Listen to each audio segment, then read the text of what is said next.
Hello everyone, ಎಲ್ಲರೂ ಹೇಗಿದ್ದೀರಾ? ಎಲ್ಲರೂ ಆರಾಮಾಗಿದ್ದೀರಾ ಅನ್ಕೋತೀನಿ. Welcome back to another new video. So ನಮಗೆ ಡೆಲಿವರಿ ಆಗಿದ್ದು ಮಂಡೇ. ಸೊ ನೈಟ್ ನನ್ನ ವಾರ್ಡಿಗೆ ಶಿಫ್ಟ್ ಮಾಡೋ ಅಷ್ಟರಲ್ಲೇ ಮಧ್ಯರಾತ್ರಿ 2:30 ಆಗೋಗಿತ್ತು. ಆವಾಗ ಅತ್ತೆ ಬರಲಿಕ್ಕಾಗಲಿಲ್ಲ ನೋಡಲಿಕ್ಕೆ. ನೆಕ್ಸ್ಟ್ ಡೇ ಬಂದಿದ್ದಾರೆ ನೋಡಲಿಕ್ಕೆ ಪಾಪುನ. ಮತ್ತು ನಾವು ಬೆಳಗ್ಗೆ ಲೇಬರ್ ರೂಮಿಗೆ ಹೋದಾಗಿಂದನೂ ನೆಕ್ಸ್ಟ್ ಡೇವರೆಗೂ ನಾವು ಯಾರ್ದು ಕಾಲ್ ಪಿಕ್ ಮಾಡೋಕ್ಕೆ ಆಗ್ತಾ ಇರಲಿಲ್ಲ ಇಂಡಿಯಾದಲ್ಲಿ. ಅಪ್ಪ ಅಮ್ಮನೂ ಅಷ್ಟೇ, ಅವರು ಕಂಟಿನ್ಯೂಸ್ ಆಗಿ ಅತ್ತೆಗೆ ಕಾಲ್ ಮಾಡ್ತಾಯಿದ್ರು. ಅತ್ತೆ ನಮಗೆ ಕಾಲ್ ಮಾಡ್ತಾರೆ, ಬಟ್ ನಾವು ಪಿಕ್ ಮಾಡಿ ಏನೂ ಹೇಳೋಕ್ಕಾಗ್ತಿರ್ಲಿಲ್ಲ. ಇವಾಗ ಎಲ್ಲರೂ ಪಾಪುನ ನೋಡ್ತಾ ಇದ್ದಾರೆ. ನಿಮಗೆ ನಾನು ವ್ಲಾಗ್ಸ್ ಎಲ್ಲ ಇಷ್ಟ ಆಗ್ತಿದೆ ಅಂತಂದರೆ ಲೈಕ್ ಮಾಡೋದನ್ನ ಮರಿಬೇಡಿ, ಮತ್ತು ನನ್ನ ಚಾನಲ್ಗೆ ಸಬ್ಸ್ಕ್ರೈಬ್ ಆಗಿ. ಸದ್ಯಕ್ಕೆ ನಾವಿರೋ ಸಿಟಿಯಿಂದ ನನ್ನ ಜೊತೆ ಓದಿದ ಎಲ್ಲ ಫ್ರೆಂಡ್ಸ್ಗಳು ಬೇರೆ ಬೇರೆ ಕಡೆ ರೀಲೊಕೇಟ್ ಆಗಿದ್ದಾರೆ. ಇಲ್ಲಿ ಆಕನಲ್ಲಿ ಯಾರ್ಯಾರಿದ್ರು ಅವರು ಮಗನ ನೋಡಲಿಕ್ಕೆ ಅಂತ ಬಂದಿದ್ದರು. ಇಲ್ಲಿ ಜರ್ಮನಿಯಲ್ಲಿ ನಮ್ಮ ಫ್ರೆಂಡ್ ಸರ್ಕಲಲ್ಲಿ ನಮಗೆ ಫಸ್ಟ್ ಮಗು ಆಗಿರೋದು. ಸೊ ಎಲ್ಲರಿಗೂ ಎಕ್ಸೈಟ್ಮೆಂಟ್, ಮತ್ತು ಇಲ್ಲಿ ಹೇಗಿತ್ತು ಎಕ್ಸ್ಪೀರಿಯನ್ಸ್ ಅಂತ ಎಲ್ಲ ಕೇಳ್ಕೊತಾ ಇದ್ರು ಕ್ಯೂರಿಯಾಸಿಟಿಯಿಂದ. Hair is coming from me. Oh, absolutely. I forgot. So good hair. Yeah, actually both of them. Oh, he has so much hair, no? No, much hair. Cutie. Cutie. ನನಗಿನ್ನ complete energy ಬಂದಿಲ್ಲ. Like ಇನ್ನು ಸ್ವಲ್ಪ back pain ಇದೆ, ಮತ್ತು ತಲೆನೋವಿದೆ ಚೂರು ಸ್ವಲ್ಪ.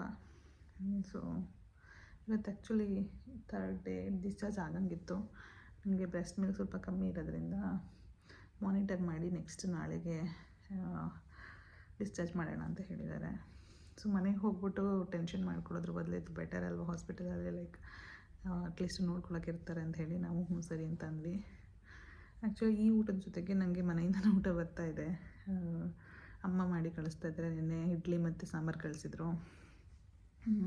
ತಿಳಿ ಸಾರು, ಅನ್ನ, ಈ ಥರ ನಮ್ಮ ಇಂಡಿಯನ್ ಊಟನೂ ಬರ್ತಾಯಿದೆ. ಬಿಕಾಸ್ ಇಷ್ಟು ಊಟ ನಮಗೆ ಇವ್ರದ್ದು ಊಟ ಅಷ್ಟು ಅಡ್ಜಸ್ಟ್ ಆಗೋಲ್ಲ. ಬಿಕಾಸ್ ಬೆಳಗ್ಗೆ ಬರೋದು ಬರೀ ಬ್ರೆಡ್ ಮತ್ತು ಕಾಫಿ, ಮತ್ತು ತುಂಬ ಲೈಟಾಗಿರುತ್ತೆ ಯಾವಾಗಲೂ. ಅದು ಸಾಕಾಗಲ್ಲ. ಮತ್ತು ಯಾವಾಗ ಕೋಲ್ಡ್ ಫುಡ್ಡು ಬೆಳಗ್ಗೆ ಮತ್ತು ಸಂಜೆ 2 ಟೈಮ್ ಕೋಲ್ಡ್ ಫುಡ್ ಇರುತ್ತೆ. ಸೊ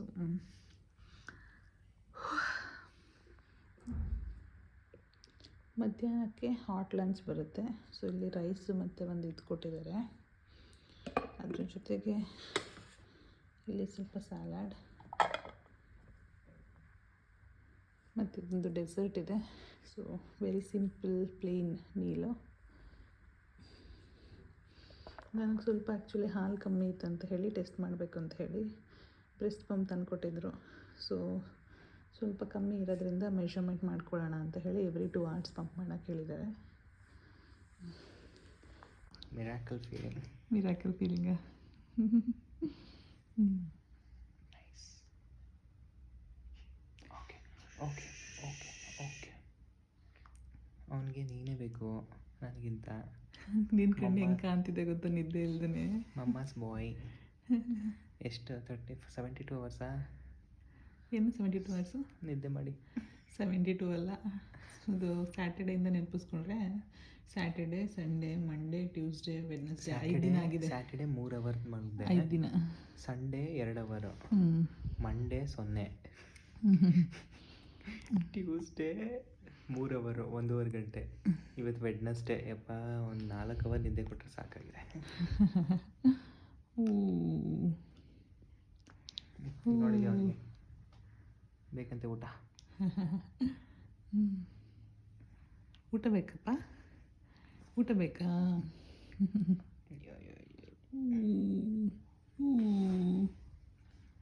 ಹಿಂಗೆ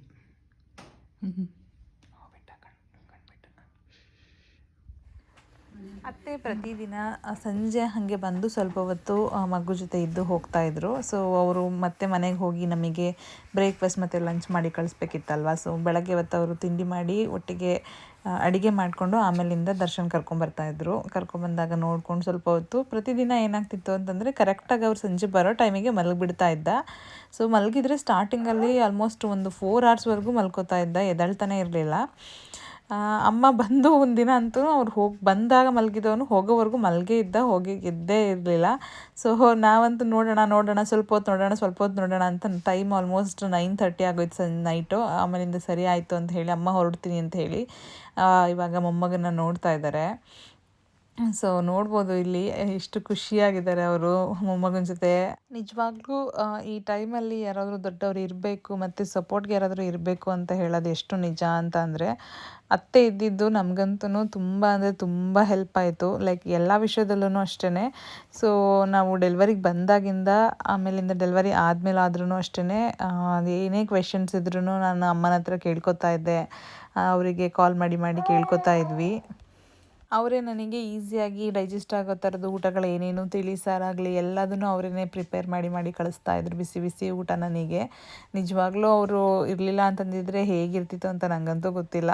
ಸೊ ಇವಾಗ ನೋಡಿ ನಾವಿದ್ದ ರೂಮ್ ಹೇಗಿದೆ ಅಂತ ಹೇಳಿ. ಜರ್ಮನಿಯಲ್ಲಿ ನಮಗೆ ನಾನು ಆಲ್ರೆಡಿ ಮೆನ್ಷನ್ ಮಾಡಿದ ಹಾಗೆ ಎಲ್ಲ ಫೆಸಿಲಿಟಿ ಇರುತ್ತೆ. ನಾವು ಆ್ಯಕ್ಚುಲಿ ಡೆಲಿವರಿಗೆ ಬಂದಾಗ ಏನೂ ತೊಗೊಂಡು ಬರೋದು ಬೇಡ. ಇವಾಗ ಮಗುವಿಗೆ ಬಟ್ಟೆಯಿಂದ ಹಿಡಿದು ಮತ್ತು ಡೈಪರ್ ಪ್ರತಿಯೊಂದೂ ಕೂಡ ಅವರೇ ಕೊಟ್ಟಿರ್ತಾರೆ ಎಲ್ಲನೂ.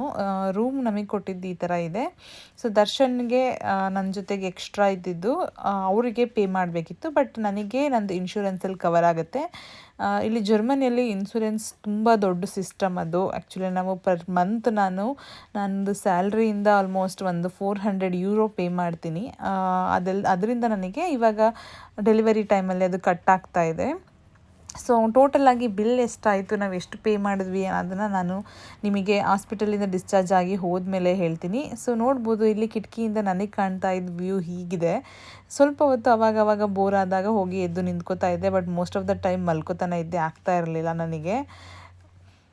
ಅದ್ರ ಜೊತೆಗೆ ಪ್ರತಿ 2 ಅವರ್ಸಿಗೆ ಅದು ಪಂಪ್ ಬೇರೆ ಮಾಡಬೇಕಿತ್ತು, ಬಿಕಾಸ್ ನನಗೆ ಬ್ರೆಸ್ಟ್ ಮಿಲ್ಕ್ ಅಷ್ಟೊಂದು ಇರಲಿಲ್ಲ.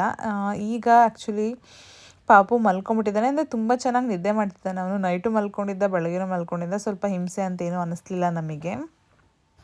ಇಲ್ಲಿ ಹಾಸ್ಪಿಟಲ್ ಕಿಚನ್ ಕೂಡ ಇದೆ, ನೋಡ್ಬೋದು ಹೇಗಿದೆ ಅಂತ ಹೇಳಿ. ಒಂದಷ್ಟು ಬೇಬಿ ಬುಕ್ಸ್ಗಳನ್ನ ಇಟ್ಟಿದ್ದಾರೆ. ಮತ್ತು ಇಲ್ಲಿ ಬಂದು ನಮ್ಮ ಜೊತೆ ಇರೋ ಗೆಸ್ಟ್ಗಳಿಗೆ ಅವರು ಊಟ ಮಾಡಬೇಕು ಅಂತಂದರೆ ಹೇಳಿ ಅಂತೇಳಿ ಟೇಬಲ್ ಕೂಡ ಇಟ್ಟಿದ್ದಾರೆ. ನಮಗೆ ಕಾಫಿ ಮತ್ತು ಟೀ, ಅದ್ರ ಜೊತೆಗೆ ಬಿಸಿ ನೀರು ಯಾವಾಗಲೂ ಇರ್ತಿತ್ತು. ಕಂಟಿನ್ಯೂಸ್ಗೆ ಯಾವಾಗಾದರೂ ಬೇಕು ಅಂತಂದ್ರೆ ಬಂದು ತೊಗೋಬೋದಿತ್ತು ನಾವಿಲ್ಲಿ. ನಾವು ಹೋಗೋಕ್ಕಾಗಿಲ್ಲ ಅಂತಂತ ಹೇಳಿದ್ರೆ ನರ್ಸ್ ಅವ್ರ ಹತ್ರ ಕೇಳಿದ್ರು ಅವ್ರು ಕೂಡ ತೊಗೊಂಡು ಬಂದು ಕೊಡ್ತಾಯಿದ್ರು ನನಗೆ. ಏನಾದರೂ ಹಾಟ್ ವಾಟರ್ ಬೇಕಂತಂದರೆ, ಇಲ್ಲ ನಂದು ಊಟ ಬಿಸಿ ಮಾಡ್ಕೋಬೇಕಂತಂತ ನಾನೇನಾದ್ರೂ ಬೆಲ್ ಮಾಡಿದರೆ ಸಾಕು, ಅವ್ರು ಬಂದು ಎಲ್ಲ ನನಗೆ ಮಾಡಿಕೊಡ್ತಾಯಿದ್ರು. ಮೋಸ್ಟ್ ಆಫ್ ದ ಟೈಮ್ ದರ್ಶನ ಇರ್ತಾಯಿದ್ರು ನನ್ನ ಜೊತೆಗೆ. ಅವರಿಲ್ಲ ಅಂತಂದರೆ ಇಮಿಡಿಯೇಟಾಗಿ ನರ್ಸ್ನ ಕೂಡ ಕರಿಬೋದಿತ್ತು ನಾನು. ಇಲ್ಲಿ ನಾವು ಪ್ರೆಗ್ನೆಂಟ್ ಇರಬೇಕಾದ್ರೇ ಬಂದು ಹಾಸ್ಪಿಟಲ್ ವಿಸಿಟ್ ಮಾಡಿ ನಮಗೆ ಯಾವ ಹಾಸ್ಪಿಟಲ್ ಬೇಕಂತ ಚೂಸ್ ಮಾಡ್ಬೋದು.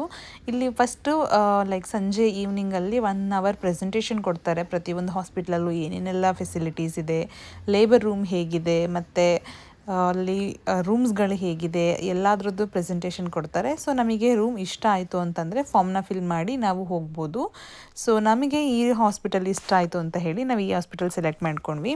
ಈ ಹಾಸ್ಪಿಟಲ್ ನಮಗೆ ಮನೆಯಿಂದ ಜಸ್ಟ್ 10 ಮಿನಿಟ್ಸ್ ಇತ್ತು. ಸೊ ಅದಕ್ಕೆ ಆಮೇಲೆ ಸಿಟಿ ಸೆಂಟರಿಗೆ ಹತ್ತಿರ ಇತ್ತು ಅಂತ ಹೇಳಿ ಇದನ್ನು ಸೆಲೆಕ್ಟ್ ಮಾಡ್ಕೊಂಡ್ವಿ. ಐ ಹೋಪ್ ನಿಮಗೆ ಈ ವಿಡಿಯೋ ಇಷ್ಟ ಆಯಿತು ಅಂತ ಅನ್ಕೋತೀನಿ. ಈ ವಿಡಿಯೋ ಇಷ್ಟ ಆದರೆ don't forget to like, share and subscribe to my channel. So ನಾನು ನಿಮಗೆ ಮುಂದಿನ ವ್ಲಾಗಲ್ಲಿ ಸಿಗ್ತೀನಿ. ಅಲ್ಲಿವರೆಗೂ ಟೇಕ್ ಕೇರ್.